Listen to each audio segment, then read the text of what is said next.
to another episode of We're Not Wizards. My name's Richard. I will be your host for this evening, or this morning, or the afternoon, or whenever you happen to listen, because after all, it is your podcast. Now, joining me today is a man who's no stranger to the community. He's a gentleman who has gone from writing reviews for Zatu to creating his own Facebook group, to getting his kind of his first design game kind of published. It's none other than a Mr. Martyn Poole. So, hello, Mr. Martyn Poole. Hello. How are you, Mr. Martyn Poole? I'm good. Hello. I'm good, thank you. Good. It's good to have you on because we've been aware of each other's existence, I think, for a while, but our communication swords didn't cross until kind of quite recently. So it's kind of good to get you on, to have a little chat and to find out a little bit more about yourself, because you've had a lot of things happening. Yes. Let's be fair. You've had a lot of things happening. It's all been good. But there's been an awful lot of cardboard related shenanigans going on, which is why it seemed like a really, really good time to kind of get you on and had a chat, because all the planets and stuff have all converged into one big convergence, and you know, we're in the solar system that is known as the Poolosphere, as you would say. Now, for people that haven't listened to us before, thank you for listening. Because it's getting close to Christmas, you will find that we have a range of mince pies, mulled wine, and if you want to pull a cracker, pick one up at the front. It's help yourself. The reason that we do this is because we fundamentally believe that there's not enough podcasts out there about board games, and there's certainly not enough podcasts out there from Scotland. Apparently there's now 3. Apparently. Because I was going on about the Unlucky Frog Gaming for a while, and then David Wright from basically the Tabletop Scotland says, "Oh, by the way, do you know there's a third one called the First Player Marker?" Apparently they're from Scotland as well. I'm going to have to go and track them down, because if they keep spreading like wildfire, we're going to have a cull. Let's be perfectly honest about that. And the other reason that we're doing this is because this guy's name keeps cropping up everywhere. If he's not on like the board game geek groups, he's running his own little Facebook group. He's talking about his game he's published, and you just can't keep avoiding the man that is Martyn Poole. So, you know, we decided let's have a chat. So, as we always do, we want to find out a little bit about your history with the kind of the pressed and printed trees. So first of all, thank you for coming on. Thank you for having me. And secondly, do you want to tell us a little bit about your history? Okay, yeah. I've only been involved in board games in the capacity that I am at the moment for about 2 years, believe it or not. I used to play a lot when I was young, Cluedo, Monopoly. All right. I remember having an electronic Battleships game, and sort of used to flip it around on the table because I had no one to play with. So I used to do one side and then flip it around, and I still remember how it said. How does that even work? Well, short-term memory. When I was a child, I couldn't remember where I put the ships. And then you've got the other side of at least you always won. Well, yeah. Unless the batteries ran out and then nobody won. But and then everybody lost. But yeah, no, I started playing games about 2 years ago. Just got children now. Heavily involved in computer games. I love computer games. Always played computer games, but they take a lot of time. And I wanted something that was sort of sociable aspect as well, or social aspect. So I looked around online and found a few groups, and found that where I live, Telford, it's actually got a really good board game group that meets on a Thursday.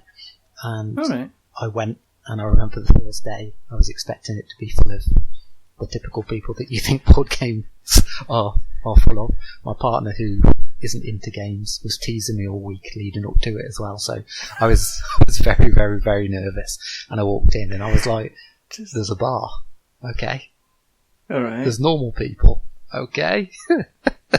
I was like... So she was... And then, they were winding... Your partner was winding you up all the way. Yeah. What they were saying is like, they're going to get the really heavy games. Yes. And they're going to hit you in the head with them. No, it was like, it's just going to be full of sweaty teenagers. Exactly. If you've had a wash this week, you won up on 90% of the people that are there, kind of thing. Yeah, but the worst thing was there was what we laugh about in the hobby as normal people, and then there was the other people that play, the heavier games, like you said, and I sort of sat with the people that I didn't think I would sit with. And I was like, I was having fun, and I was like, right, okay. And then it turns out one of the people I was actually playing with was my cousin. And we hadn't seen each other for years. Yeah. That's crazy. So it's quite good. I attend most Thursdays. And I started reviewing games, like you said, for Zatu. And I kind of... Yeah, how did that come about? Did you just kind of rock up there and just say, "Hey guys, I fancy"? Have you always been a bit of a writer? Did you write stuff for like video games and stuff beforehand? Not at all, no. And I'm actually dyslexic as well. So it sort of happened. I saw on Twitter. I bought my first real different board game from them, so something different than Monopoly. Yeah. I bought Heroes of Normandy off them. Okay. And the rule book absolutely sucked. And I was like, right, okay, how am I going to learn to play this game? And then I saw that they were actually after people to do reviews and blogs and stuff. So I said, I'll do one for Heroes of Normandy. And it went down really, really well because my review style was sort of short and sweet. This is what the game is. This is what it does. If you like it, go and buy it. If you don't, then don't. And it went down really well. 3 sentences. Yeah, a bit more than that in between, but what I had for tea or something like that. Exactly. It's one of these, or is it one of like? There's a movie website that I read, and one of the guys who's famous for spending kind of doing Barbara Cartland type things, where he spends like 45 minutes of the review talking about how the film relates to some kind of story that he was involved in as a child. And then the last kind of like 3 sentences saying, well, it's rubbish.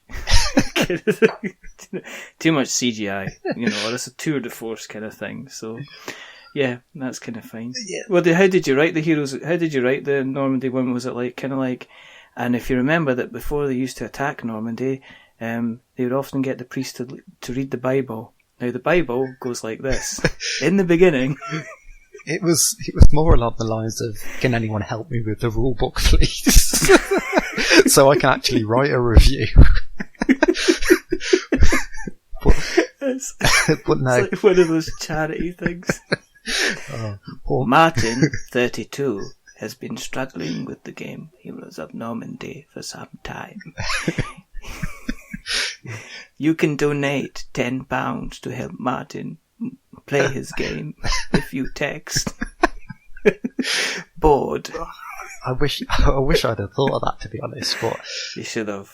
That would have gone down like a treat. No, it was. So anyway, I'm kind of interrupting. No, it's fine. You wrote 5 sentences. Yep, and it went down really, really well.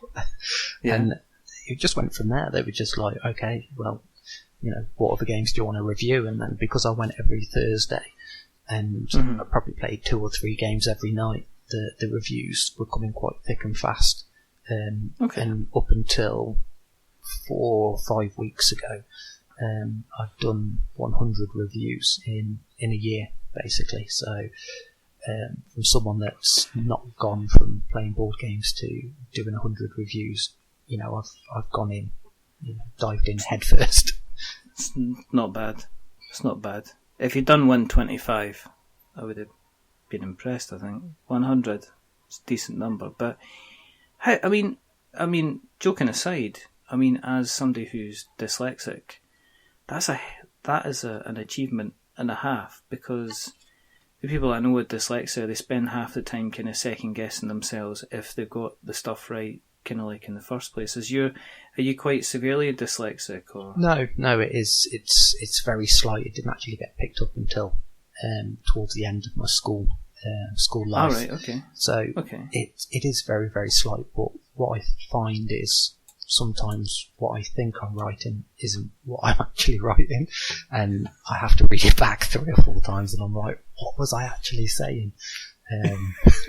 So yeah, that's mainly why the reviews aren't in as depth as they probably should be. But it's one of them, and the thing that really made me feel comfortable doing it was the fact that how many people have the same problem as me.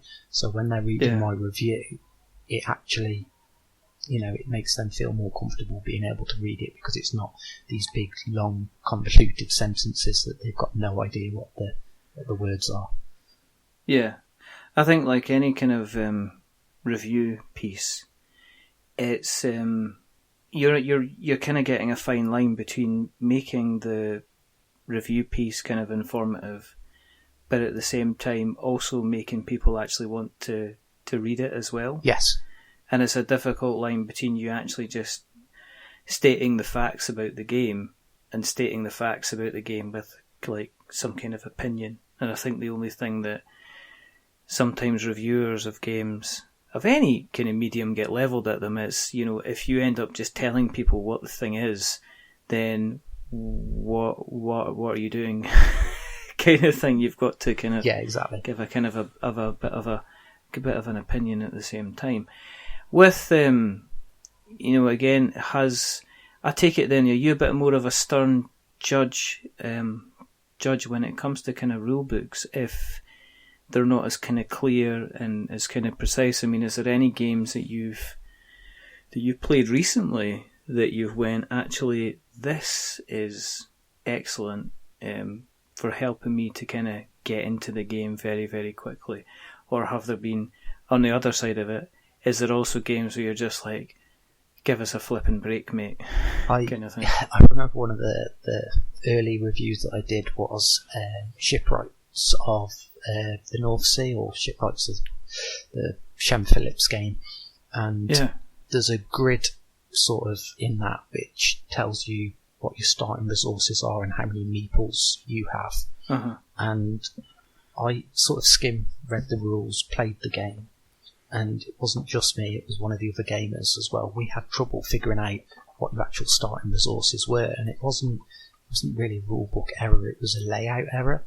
And there was a comma or a full stop in the wrong place, and it basically made it look like the one, which was actually the resource that you started with, was point number 1, and the 2 was point number 2. And I wrote the review, and Shem sent me a message saying, you're wrong, basically. And I was like, no, I'm not. And then I went and got the rule book, and I remember sitting in the front room with the laptop thinking, I'm not wrong, how dare he? Going to get the rule book, opening it up and going, I'm wrong. Okay. All right. Okay. And this is when Raiders of the North Sea was quite prominent on social media. So he was somebody that has obviously made a really good game. And there I was bashing one of his earlier games for the rule book. And I felt quite bad. But I suppose on the flip side, I don't know. Yeah, if I struggle with that and somebody else struggled with that, then maybe it wasn't really an error. It was the layout issue. And we have since spoken. He did agree with me, so I was right. If you're listening, I was right. Remember, you can tweet at Martyn directly with any feedback you've got about that. But no, I mean, that's important. I mean, if you read a rule book and that rule book by that particular designer has something which you're kind of like, oh, okay, I made a mistake on that, because there is nothing worse. There is nothing worse than reading a rule book and discovering that you've got the rules wrong, kind of like 5 or 6 games in. Yes. And you've been playing the game kind of wrong. I think I'm guilty of that. I think the most recent one was Viticulture, where I think after a couple of games when we were harvesting the grapes, we were taking the cards out of the fields for some reason, and then somebody came up and says, "No, you just keep them in. They are. You've planted them. They're meant to be there all the time." It's like, oh right, okay, that's so game changing. I'm so embarrassed. It happens though. I think if you get a rule wrong, but you still enjoy the game, it doesn't really detract from it. It's when you get a rule wrong and absolutely blast the game to everybody that you know, and then realise, actually, no, I was playing that wrong.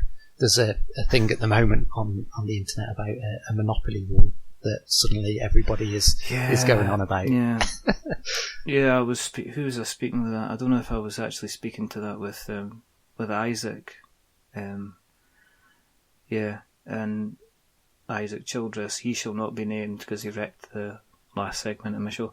But we kind of mentioned that, and that's a kind of but Monopoly's probably one of the most house-ruled games that I've ever played. Yeah. I mean, you go from one house to the other and everybody's kind of got their own. It's not necessarily even a house rule, it's kind of like the family rule that's passed down from generation to generation. Do you know what I mean? Yeah. There's always there's the free parking argument. Yeah. Thou shalt take all money from free parking. Yeah. And then there's obviously the terrible jokes that you get. I remember the one about was it the chance card that says you have won second prize in a beauty contest kind of thing. And I remember my dad always saying every single time without fail, "Haha, first prize went to the pig." That's not very nice. Not a very nice thing to say about Mum. But but that. But is that is like that is the case with the kind of Monopoly. One of the nicest rule books, I guess, that has been really, really intuitive is and very, very easy to play has been the Mechs versus Minions one. That seems to take you by the hand and guide you into introducing all the kind of the new kind of mechanics that it unearths. Is it? Yeah. Is it kind of? Yeah. I think the biggest one for me that was completely unusual and took me by surprise was This War of Mine, and the way that I really enjoy that game. Probably one of my all-time favourite solo games, along with Robinson Crusoe. You enjoy This War of Mine? Yes, I do. Do you want to stop the podcast now? Or? I just wondering enjoy because I've heard Andy Lewis and Steve Tudor both saying that This War of Mine is something that you kind of endure.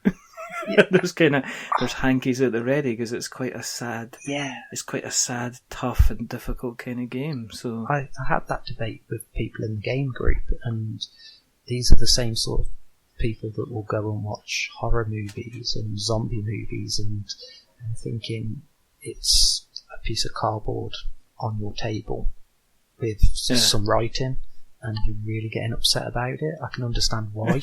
if you've had experiences in your life, but come on, it's the same as video games. I don't get upset when I play Call of Duty and kill people. I'm not going to get upset over laugh away instead. Yeah, I don't know. For me, the hobby of board games is a break away from reality, and I know that This War of Mine's trying to blur that line, but I've never been in a war-torn situation. Fingers crossed, I've been quite lucky. So it doesn't affect me, and I have to have a look at the game for its own merits, which is, for me, it was different, it was enjoyable, the rulebook was good, the components were good, so the whole overall experience was really good. So you continue to write for Zatu. Yep. Just churning out these reviews. And then you start to get more involved in the industry in general. Board game exposure. That's the one. Is that what makes you decide? I mean, the Facebook groups that are out there, you've got the Board Game Geek, you've got the Board Game Group, you've got the Board Game Spotlight, you've got the Board Game After Dark, you've got the Board Game First Thing in the Morning, you've got the Board Game Coffee, you've got the Board Game Tea, you've got the Board Game with Biscuits. What made you decide to go down the group of, running the board game exposure group, because it's quite raunchy, just going about, here, have some exposure. I just didn't see enough of people. If you're going to do a Facebook group about board games, I'm going to do it naked. Well, that's it. That's how we're doing the podcast. That's how we're doing the podcast. If it ain't flapping, I ain't clapping. That's the way to look at it. But it's just true. It's not even, a joke. It's just a fact of life. So, what makes you go from, you're obviously, at the Zatu stuff is helping you with a little bit of, your confidence, kind of knowing that you're able to get across a message, to get across your thoughts and your feelings on how a game is coming across. So what made you then decide to say, well, actually, there's something missing that I can maybe put out there in with regards to kind of like Facebook? How did you come to kind of that kind of decision?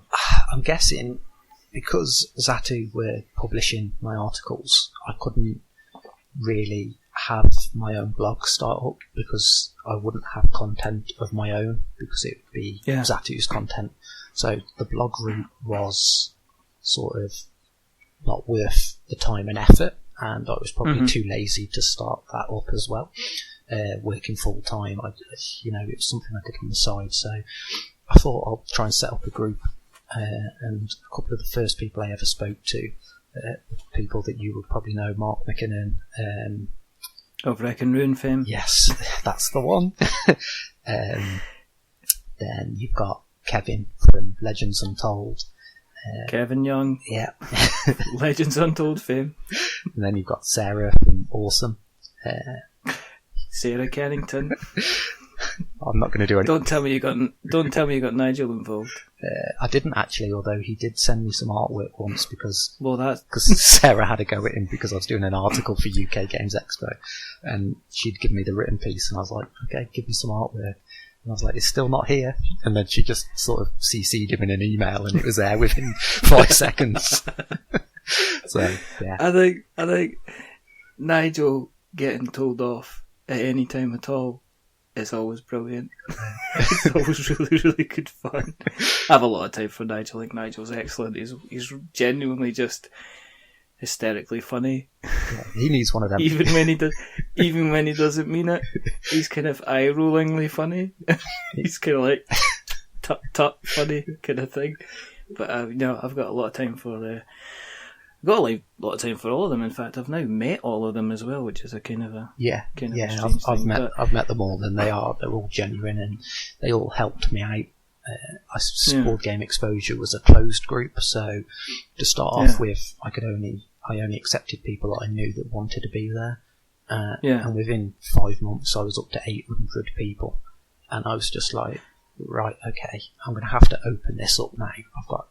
I've got a core group that want to be there for the sake of being there. So I asked everybody, and I let it be their group, so to speak, to start off with. And it's evolved from there. It's completely different. But having that core group, it's still got that community feel. And everything I do, I try to involve everybody. So that was the idea of the group, just to be a place where I could put my own content without being told off by Facebook police for spamming. Let's not go there. Let's not go there. Yeah. How dare you post more than once a month? It's like, okay, well, I can't help it if I do 13 podcasts in a month, I'm afraid. You are only allowed to post once a month, right? Okay. Yeah. Then I'll put all of them in one post. You're not allowed to have more than one post in a month. Will you just, do you know what I mean? Yeah. Leave it be. Yeah, I understand. There's more important things going on in the world. But the idea behind Board Game Exposure was to help people get the word out there about what they were doing, projects they were working on, and stuff like that. I was doing Kickstarter previews mainly, so I would hit somebody up and say, hey, I see you've got a Kickstarter, send me your rulebook over. I don't need a physical copy. I'll just tell them about the art and the direction that you're going in. And that's the idea of my Kickstarter previews. And they were surprisingly really well thought after, and before long people were asking me to physically review them, and that's where the group is at the moment, the Board Game Collective, where I've got quite, I think 5 or 6 reviewers now. I've actually stopped reviewing at the moment because of my game that's Robin Hood. So yeah, it just evolved really, really quickly, and the fact that we could get copies from America and actually get it 3, 4 or 5 reviews for one copy, it sort of exploded, because suddenly we were really good value for American people to get us their games as well. Is that a kind of a chargeable service then? No, Would you... completely free. We even pay for the shipping between ourselves. So people will come to you and say, we'd like some copies of the games, and you'll say, yeah, we'll pay for them to come over here, and we will get you some reviews in turn. Yeah, so basically, for example, which was the latest game that we got sent, I can't remember off the top of my head, but basically an American person could contact us and say, I've got a Kickstarter coming, I need X amount of reviews, can you do it for me?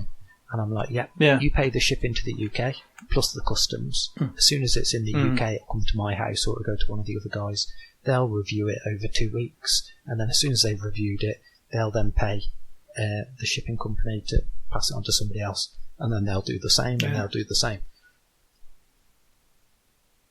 That sounds like... Well, I mean, it's an important service, because I think one of the things that people kind of really require more and more, especially if they're running their Kickstarter campaign, is to actually get some people who are willing to kind of review the games themselves.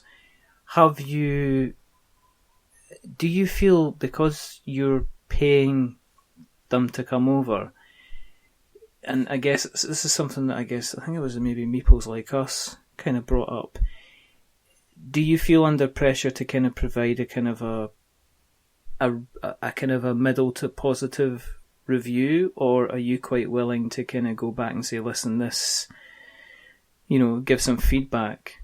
Have you been in the situation where you've maybe had to turn around to somebody and say, listen, this kind of is broken in certain places and it's not going to review well, or have, We've turned games down. There's a bit of a running joke between myself, Jason, and Martyn Poole at the moment, because every game I review, I always say I enjoy it, because from me, I just enjoy playing games. So the ones that I review are ones that I generally know that I'm going to enjoy the mechanics at least. So I'm a very, very positive reviewer. We've got Nick Welford and Jason, who aren't, to put it nicely, if there's something wrong with the game, they will always go back to the publisher and say, we don't enjoy it because of this, do you want me to publish the review? So we always give them the chance, and like, we're not earning any money for it. Each person will normally spend anywhere between £5 and £10 to pass it on to the next person, depending on how heavy it is. So we all know that, at the end of the day, we can be honest about the games, but it's always nice to give the publisher a heads up, just in case, especially if it's a Kickstarter, you could ruin their campaign, and it could actually be the fact that you've got a rule wrong. Yeah, I guess, there's that kind of balance. I guess it's different if it's, I don't know, it's a strange thing, because there are so many Kickstarters out there. It's like, do you give somebody the chance to go back and make a change and make amends before they launch the product? Because the project obviously isn't launched until they press the go button. And I know of a lot of places where the finish of the Kickstarter campaign, they go back and they, based on actual feedback that they get during the campaign, I've seen kind of rule changes kind of take place. I've seen changes to components. I've seen changes to mechanics in some games, because they've listened to the feedback that they've got from the Kickstarter campaign. So are you viewing it as this is part of the process? We'll actually help people. They'll get the reviews, but at the same time, if we feel there's valuable feedback, they'll kind of get that at the same time as well, yeah? Yeah, definitely, especially if somebody will take that on board. Worst case is when you give somebody feedback and they don't listen to you, they go ahead with a Kickstarter, and then you actually see 3, 4, maybe 5 people actually comment on the Kickstarter page with the exact same thing that you've done, and you just think to yourself, I wish that you would have listened to us, because you've wasted a good few weeks now. But it's a learning process. I don't know all the answers, and I think that's a positive with Kickstarter, the fact that even what you think is a finished product, close to, no matter how much playtesting you've had, somebody somewhere else will always find something to change, and you've just got to find a way to implement that to be happy with what you've created. So, not being content with writing reviews, over 100 of them, setting up a Facebook group and helping people on Kickstarter get some feedback, you decide to go ahead and make your own game. Yeah, well, I kind of... Martyn. I'm a glutton for punishment, I suppose. This is while working full time as well, and having 2 children. But I had a rough design for a game, and I did a review for Cabin Tavern from Final Frontier, and it was a couple of months before the Rise to Nobility campaign. And I was speaking to Tony from Final Frontier, and I was like, "Look, I've got an idea for a game. Are you going to take commissions on if your next game does really well?" Or he was like, "Well, I'll have a look at it, and I'll always help you." And he's actually from Macedonia, so we probably didn't speak like that at all. But anyway, you don't want to start doing impressions of people, because we've actually met, so I could probably get away with that joke. But I don't know. You could I'm not going to even, because I was like, go on then.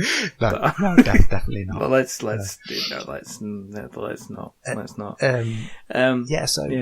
I sent him the idea with a few turns that I had down, the rule set that I had. In my eyes, it was probably a 40 to 60% complete game. And he was like, "Yeah, I like the idea, but let's change this, and this." And before long, we were working, even throughout the Rise to Nobility campaign, we were working in shaping this game.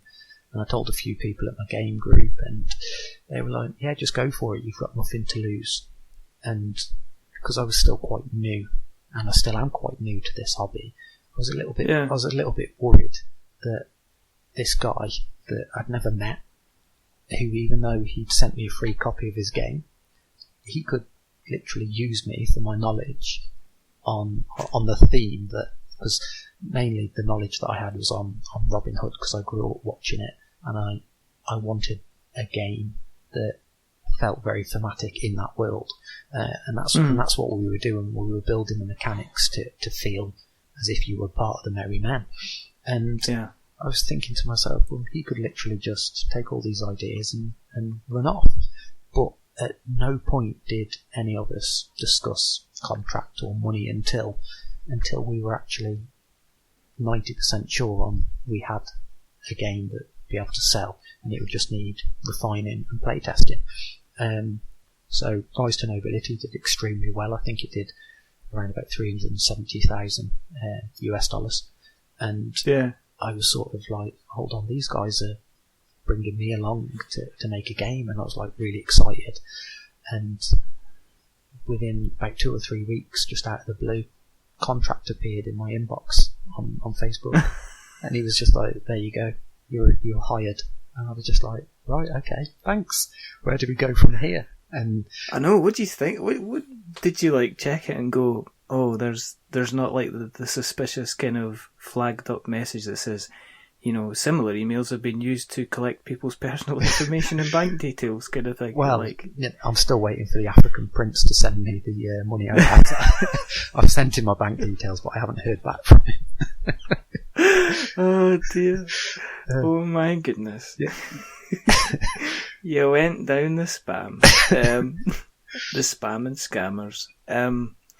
But I mean, could you believe it? I mean, when you got when you got the email coming through with the contract, was it kind of like, was it like opening up a Christmas present? I'll open it up now, or do I open it up later? Or it's absolutely crazy because Final Frontier are a team of 4.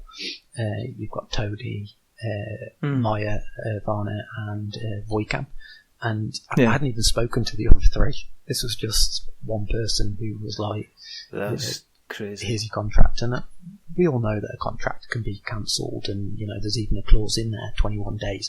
But these people, from the initial email that I sent him, "Hey, like the look of Cavern Tavern, can I have a free copy to review?" He could have said no at that point. Then to the bit where I said, "Will you have a look over this idea?" He could have said no at that point. But no, he'd actually, every single day for 2, 3, 4 messages between us back and forth for a 5-6 month period, and then to get that, I was just like, oh, okay, you must see something in this idea that it must be a viable product. And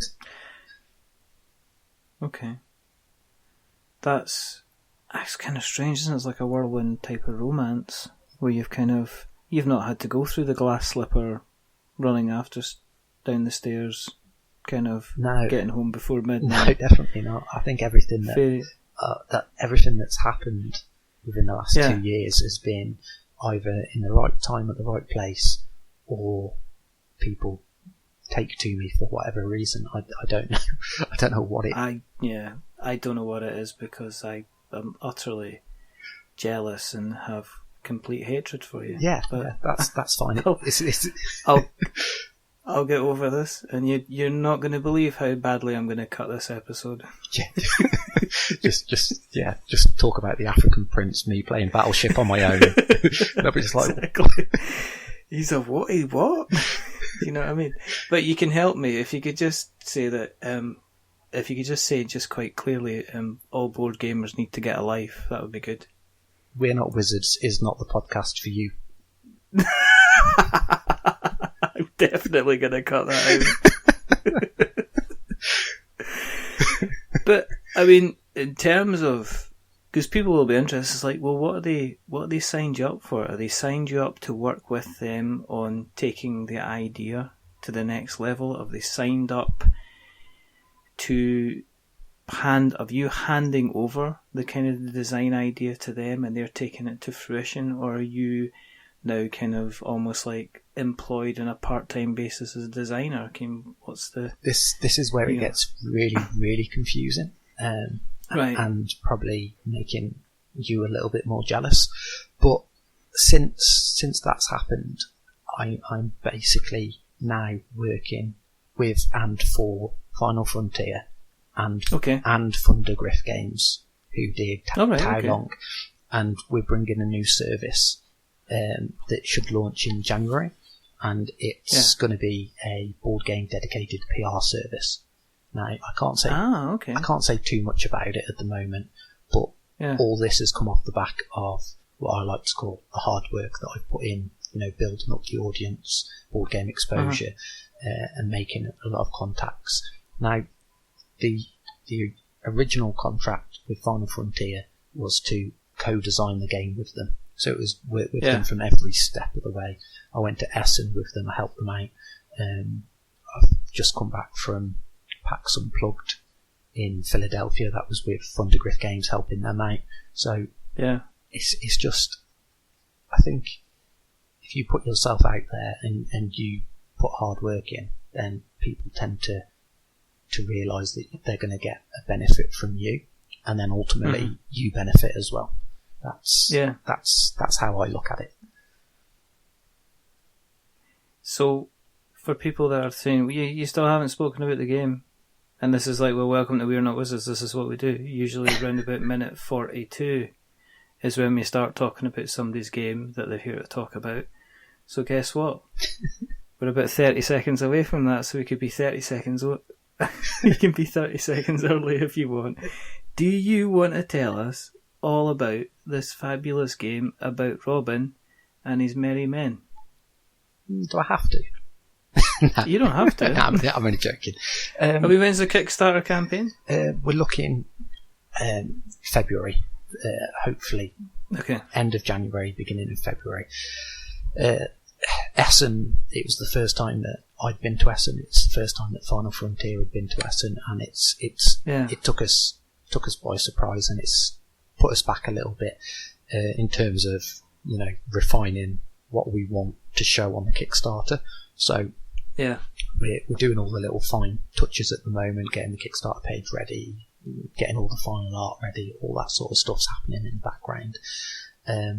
But the game's finished. It's fun. Obviously, I'm going to say that, but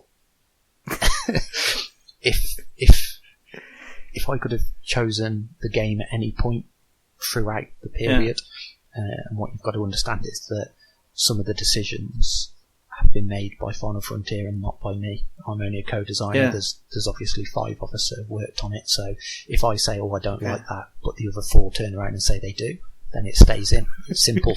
Okay.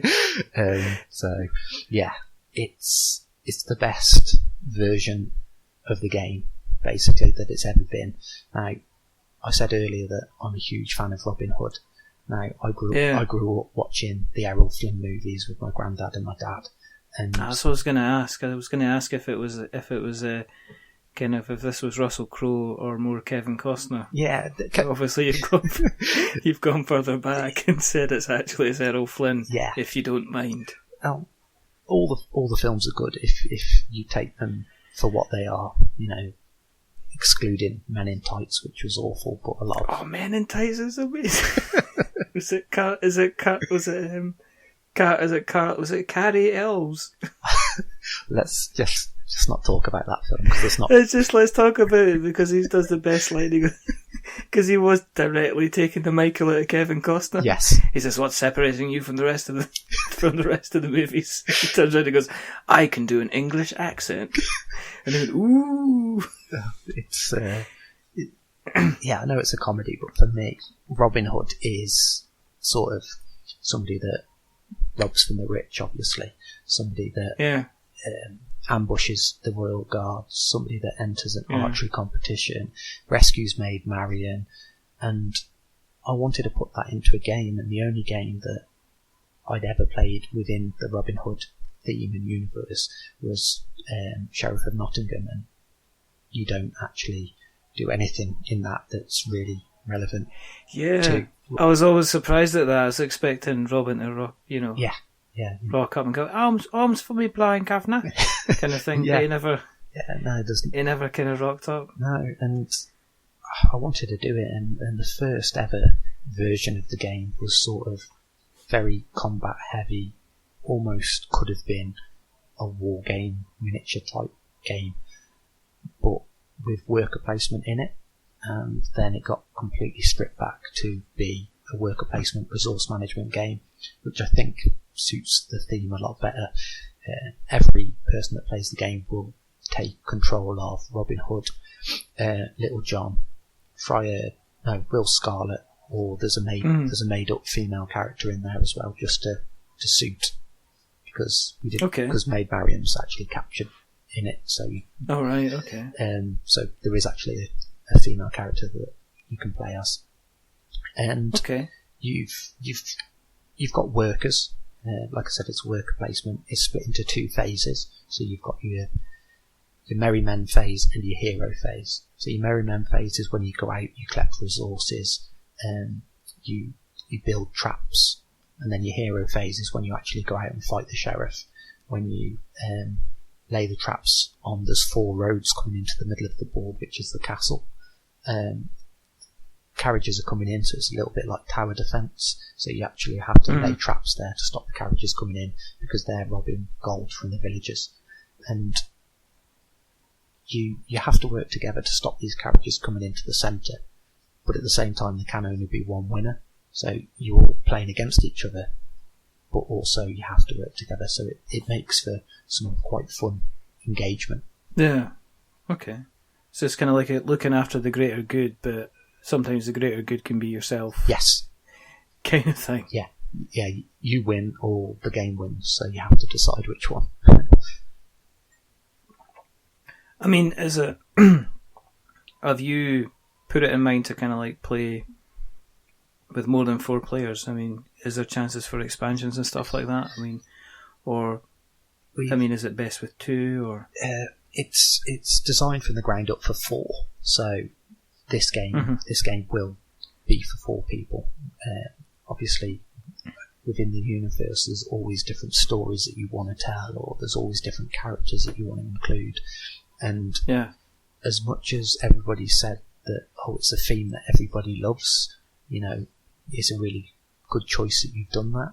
On the flip side, because it's a theme that everybody loves, if you do something wrong, then suddenly you're scrutinised a lot more than a made-up theme. So we've had to keep it where the story in the game is what you make it. So there is a very slight story in there that, Maid Marian's been captured, the sheriff's coming after you, but what actually happens in the game determines the conversations which you will have with the people that you play with, which then will determine, what the story that you make, basically. Did you, when you've been putting the Kickstarter together, because it is coming out on Kickstarter, does that mean you have to have a different view with how you put the game kind of out there? I mean, this is my thinking behind it, okay? One of the criticisms that you hear an awful lot recently of some of the bigger Kickstarters, from, say, like your guys like Simon, yeah? Yep. And I'm not singling them out, other obviously bigger game design companies are available, is that you see like a base product and then you'll see as a stretch goal or as an exclusive to Kickstarter or an add-on an additional chunk of the game, which makes you think, well, why wasn't that originally just part of the core box? It's almost like it could have been separated off. I think you're right from what I've seen of other campaigns. Now, again, what happens with the game and how it's designed and ultimately the final product of Robin Hood is down to Final Frontier. They're the publisher at the end of the day. I have very limited say in what goes into it, but from what I've seen and the way that they've treated me, I actually get more say than some of the friends that I know that have had games published, and they're quite accommodating. And the way that they've done the campaign, or they're going to do the campaign, and especially the way they've done their last campaigns, it's refreshing, because you've got your basic 2 pledges. You've got your standard Kickstarter pledge, where you've got your deluxe. Now, the one is got better components than the other one, and then normally there's 1 add-on or 2 add-ons, which would be your deluxe dice rather than your standard dice, but everything's more superficial than a game add-on, and that's what I get frustrated with when I see a game that I really like, and you think, the base game, then you've got this add-on, then you've got this add-on, and then suddenly you're up to $200, and you think, well, yeah, if I only buy the base game, I'm only going to get limited plays out of it, so you sort of do need them. So yeah, I know where you're coming from, but no, Final Frontier haven't done that with any of their last campaigns, and I don't think they're going to do it with this one either. I think they want to be. They've told me that they don't want to be on Kickstarter forever. They want to make board games, and they know that they're going to have to stay on an uphill scale, sort of improving every time. So they're always looking at the market. They know their stuff. They're from a social marketing background as well. So their marketing and the way that they present themselves is really, really good. Okay. In terms of have you seen a finished copy of the game? Have you been playing a finished copy of the game? I haven't got a finished copy. I've got a prototype, and it's a strange feeling when that happens, when I have a look at the pieces of paper with scribble written on them and little stick men from Robin Hood with a little bow and arrow. And it's gone from that to what it is now, and they've got they've managed to get the Myco for the art, so the guy that did Valeria, and so the art is really, really good in my opinion. And these are the things that I could have probably got the game to market myself, but it would have taken an extra year or 2 years. I wouldn't have had the contacts. I wouldn't have had. No.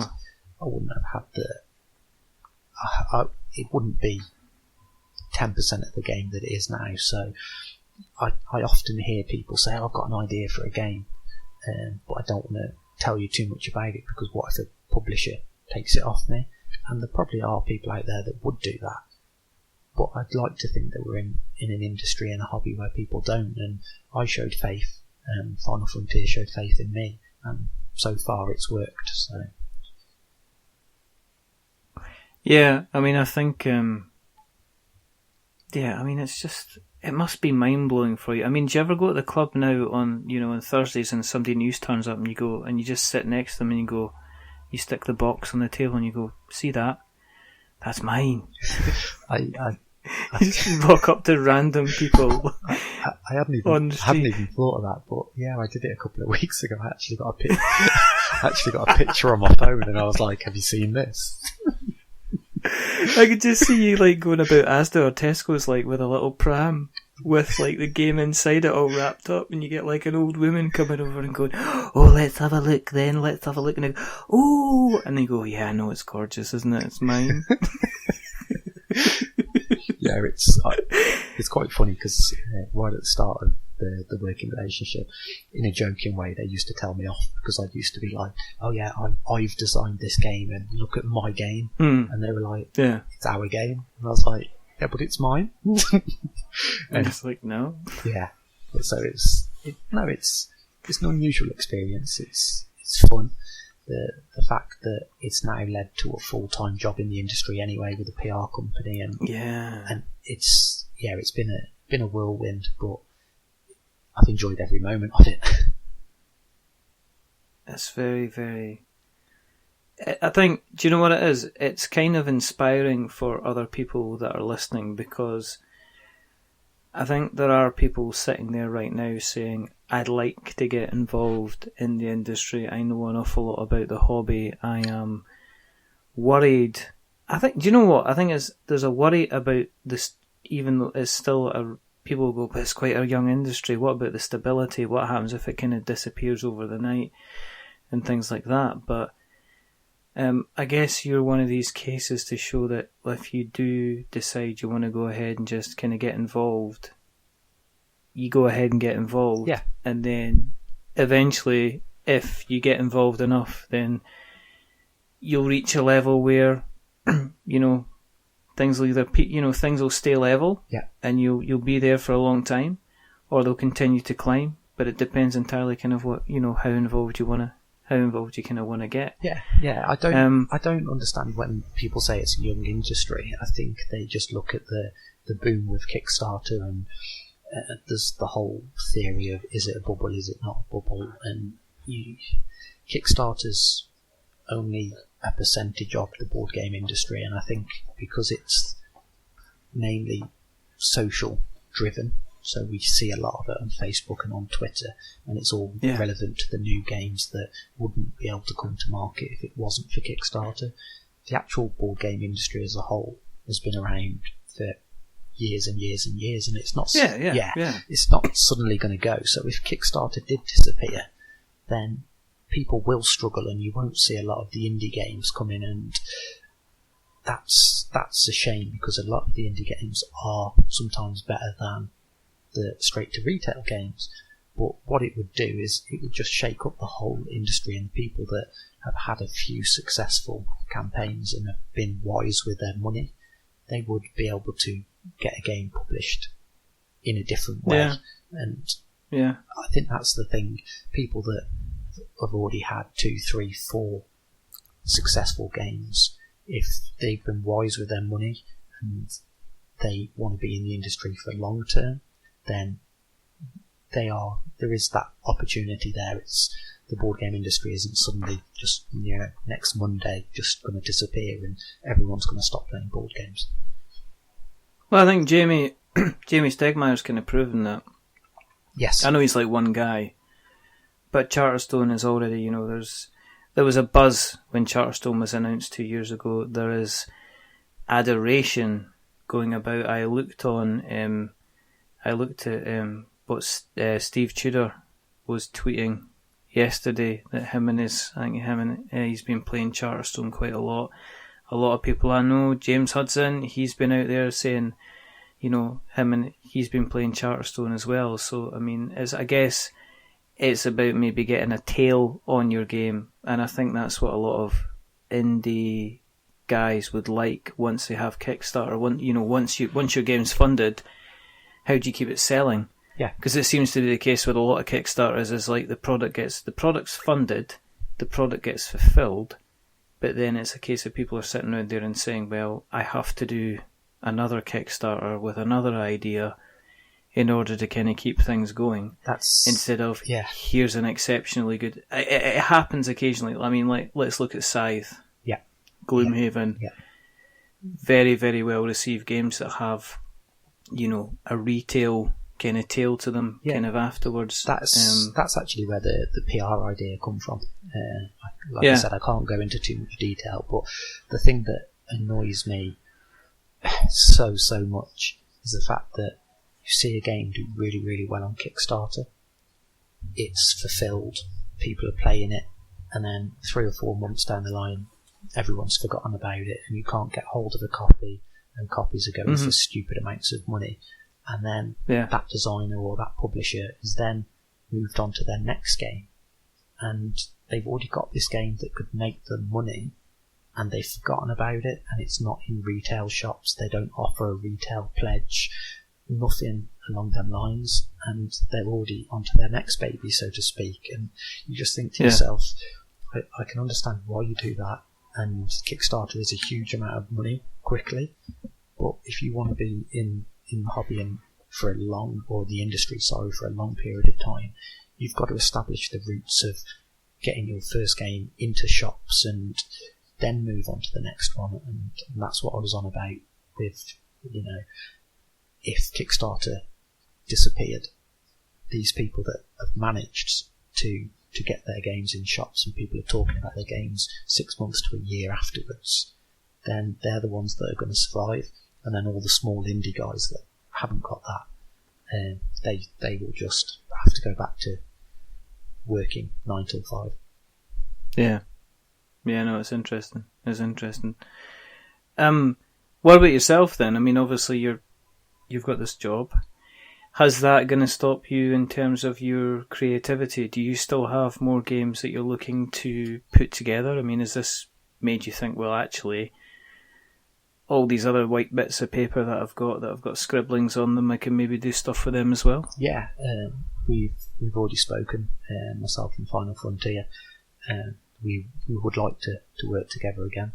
I don't know, they can't speak on this, so I'll say that it's been enjoyable working with them, and they've got no way of answering back, so they can't deny or confirm that, thank God.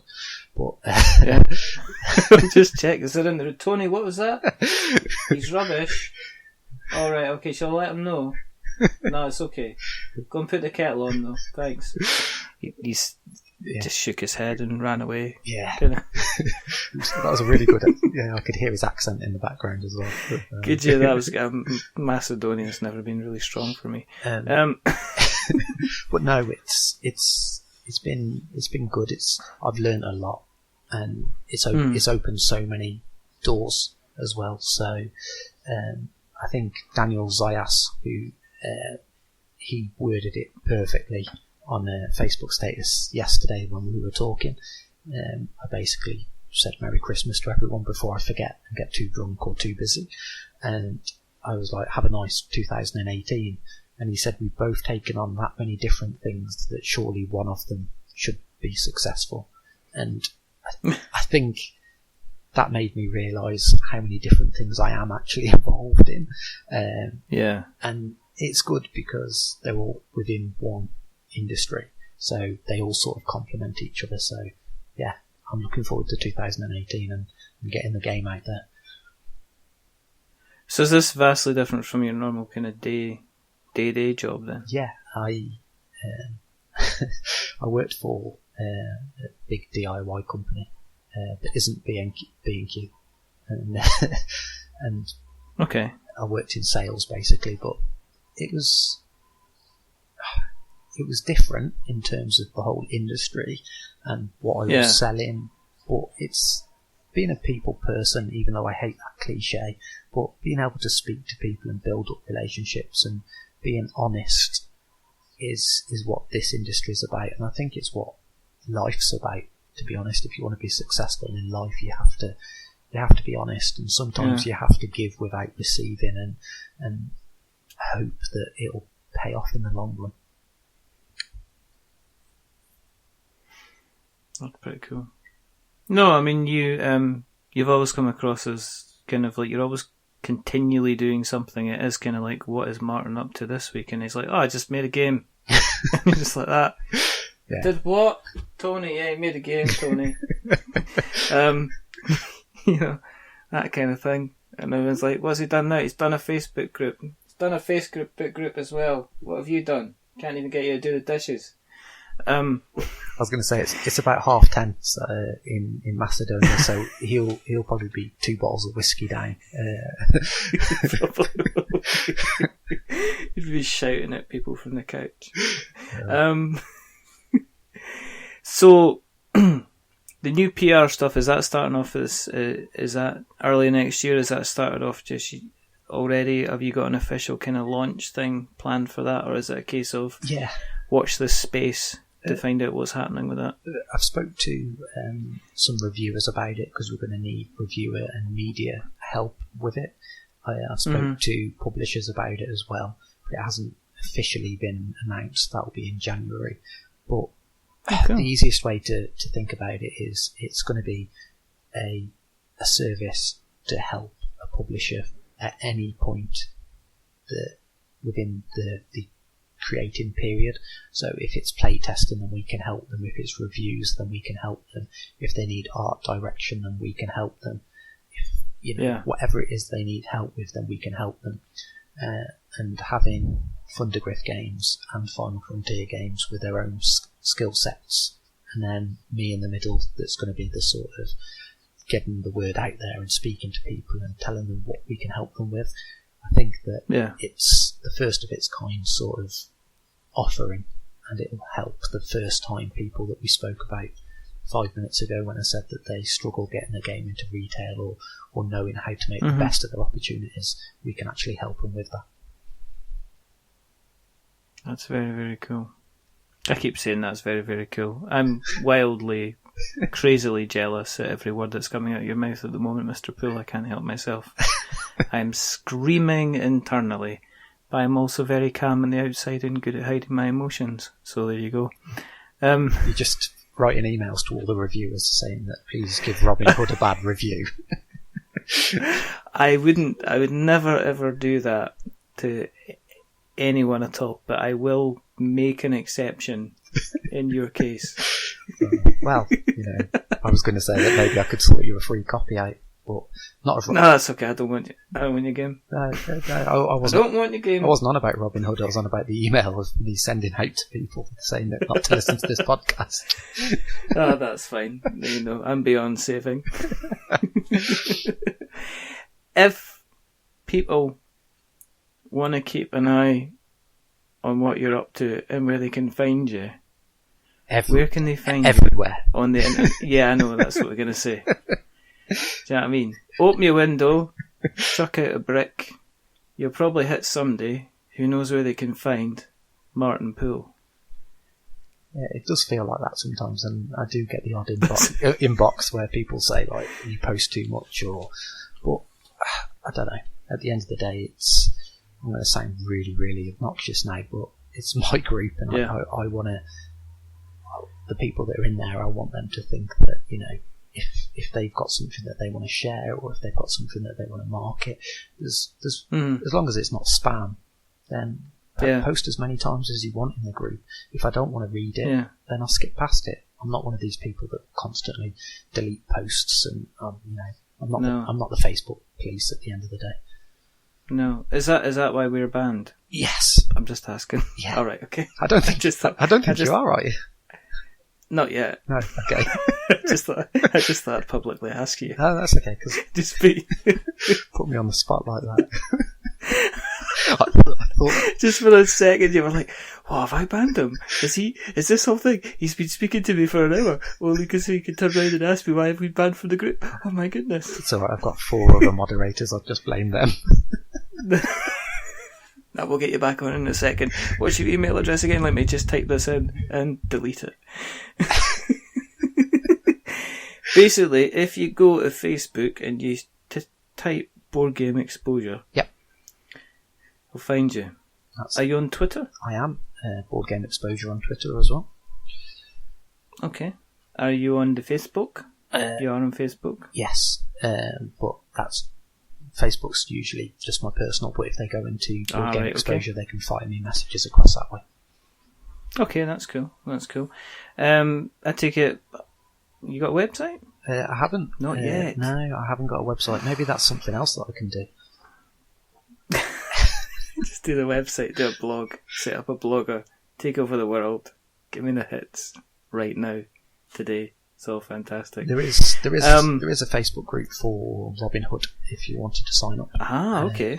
And where do you find that? How do you just find type that? in Robin Hood and the Merry Men on the little search bar on Facebook and it'll come up. That's cool. Because what we'll do is obviously we will take links that you give us and we will put them in the show notes so that we have notes to show. Mr. Poole, this has been a delight. This is when you say no, it hasn't. The silence there. I was actually watching the clock tick down. The silence was deafening. I do have one more question. Okay. Okay. You have broken in to King John's treasury. Okay. Deftly sneaking through the bars by removing one of them. And King John is not only been stealing people's gold and their hard-earned money through the ill-fated taxes with cruelty, he's also been taking all the cardboard as well. So inside this vault is basically a collection, the largest collection of cardboard you have ever seen. It has got new games, it's got old games, it's got first editions, second editions, it's got expansions, it's got reprints, it's got everything that you and your merry men could ever desire. The unfortunate thing is that in order to get you into that vault, you've had to be lowered down on a rope. And try as he might, Little John can only pull you back up, but you can only pull you back up if you're only carrying a maximum of 3 board games. Now you can carry those board games, you can have any expansions that you want. But the question is, young Robin Poole, or Martyn Hood, or whatever, what 3 board games do you take with you out of King John's vault of cardboard? Okay, so it would have to be Robinson Crusoe, number 1. Okay. Solo game that I enjoy. Okay. Then your second game? I don't know whether it's a board game, but one that I wish I would have kept as a kid. Crossbows and catapults. I don't know whether you can remember that. Oh, that's a good shout. That is a good shout. I believe that me and I think Chris Darby spoke about crossbows and catapults some time ago, to the point that we were sending photographs back and forwards to each other about it, because it was fantastic. Brilliant. Yeah. Yes, you can have that, son. Okay. You can have that with joy and with gusto. However, there is a rattling outside. I believe the guards are coming.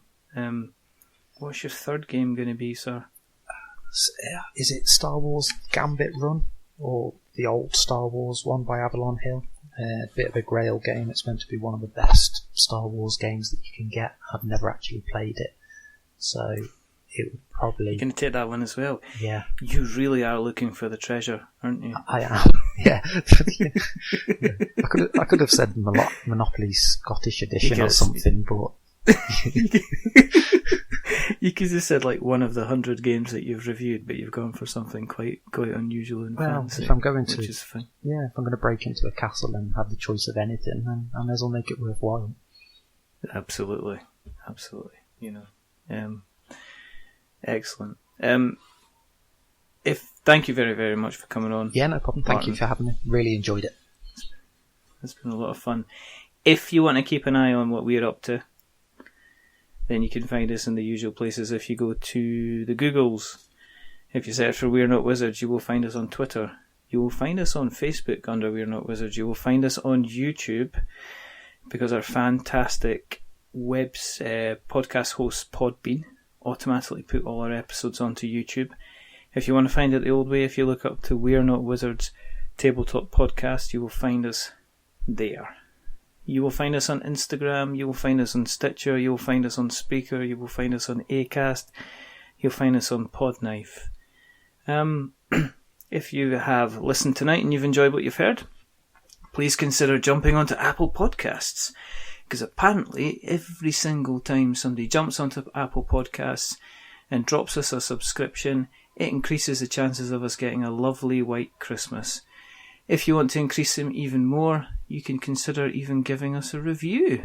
If you are going to give us a review, remember, as we always say, try not to give us 10 stars, because that'll make us big-headed.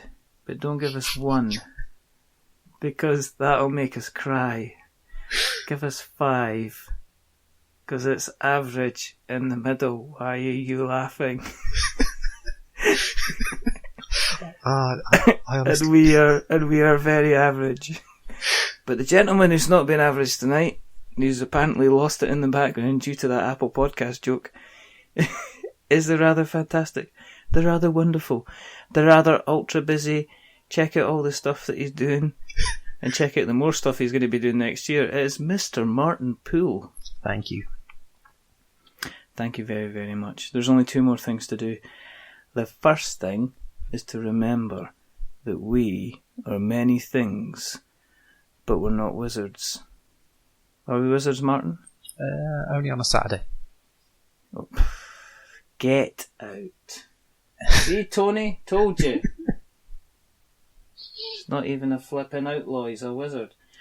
And the second thing is to say goodbye. So it's a goodbye from the right up until the very end. Major disappointment. That is Martyn Poole. Say goodbye, Martyn. Goodbye, Martyn. I just couldn't help yourself. And it's a goodbye from me. Remember, stay safe. Roll 6s. Yeah, check out, obviously February lunchtime. Martyn has an awful lot of stuff going on. We will make sure it's in the show notes. But if you're after something which involves running around in the forest and hanging about with your merry men and robbing the rich to steal the poor and potentially rescuing Maid Marian, then check out Martyn's game, which is going to be coming out on Kickstarter in February, and we'll probably get him back on to have a chat about it when it's lunchtime. I don't know, because he says he's a wizard. But until the next time, goodbye.